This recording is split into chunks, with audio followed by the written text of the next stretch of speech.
Last week, I decided to try something that I've never done before on the bike, off-road riding, and specifically motocross.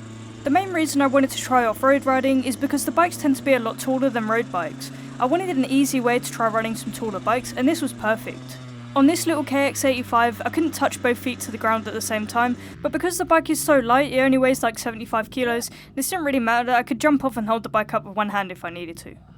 So there was almost no fear of dropping it, which was perfect. On top of that, I just wanted to try something a little bit different, and I had a really good time. We started off on just a flat oval track going in circles to get used to the handling of the bike, and then moved on to the next part of the track which had the fun corners and mounds. I don't think road experience really helped here, apart from knowing how to shift gears, but that doesn't really take too long to pick up anyway.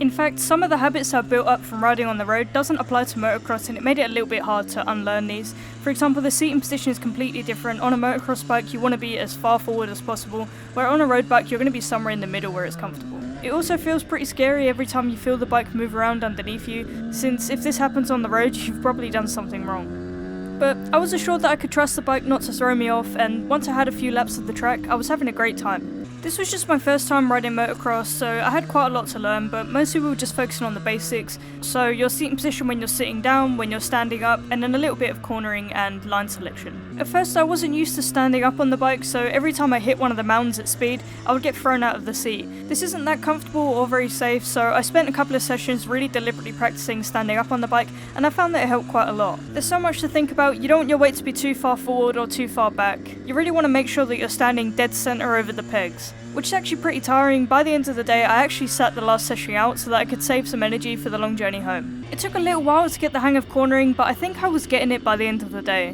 You can see that my knees are in the frame now, and that's because you need to sit really far forward to give you more control over the bike. Once I started doing this, I found it a lot easier to corner. You also need to keep your elbows high to help you make the turns, and stick your leg out but not too close to the floor. I was taught that you use your leg to help catch the bike if you start to fall, but a couple of times my foot touched the ground while I was moving and I almost lost control on high sided, so you definitely don't want your foot to touch the ground once you're moving. Motocross gear is quite different to road gear. I was able to hire all of this along with the bike, which was really helpful, and it meant that I didn't have to buy my own. I'd say one of the most difficult things was feeling if you've shifted gears through the motocross boots. It's almost impossible, they're so heavy and restrictive. I can almost never tell if I'd actually shifted gears or not. I'm also not used to the sound of a two-stroke engine, so trying to figure out if I was stressing the bike or if that's just its normal sound was a little bit of a struggle.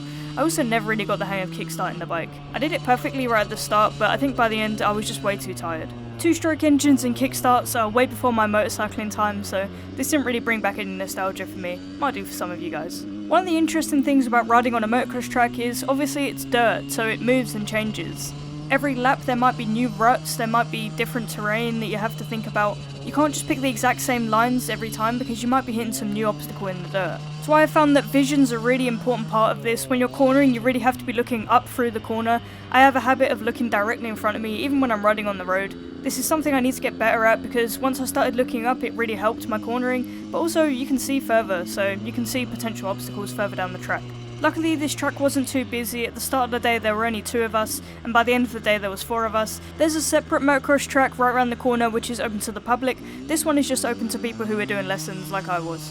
Which is nice because it means that the track is a lot less busy, and especially this time of year it's freezing cold, so I imagine it's not peak season for them. Overall I had a really great time. When I got home that day I thought I was done with motocross. I thought one day was enough for me, it was really tiring. But now that it's been a couple of days I'm actually really looking forward to going back. Although when the weather gets a little bit nicer and it's not freezing cold. It's also pretty motivating to watch people who have done this a few times before and see where your skills could go if you just stuck at it and kept practicing and got better and better. I paid for the day out of my own money. They didn't ask me to leave a review for them, but I'll post a link to the track I went to anyway in the description. The instruction I received was really good, and I'd highly recommend going for anyone interested in motocross or just trying something a little bit different. They're probably closed until early next year now, but it's worth getting your name on the list anyway because it gets booked up pretty quick. Let me know what I should try next, whether another off-road day, a different style of off-road, maybe a track day on a racetrack. I'd be interested to hear if you guys have done anything fun that I should try. Safe riding, and I'll see you in the next one.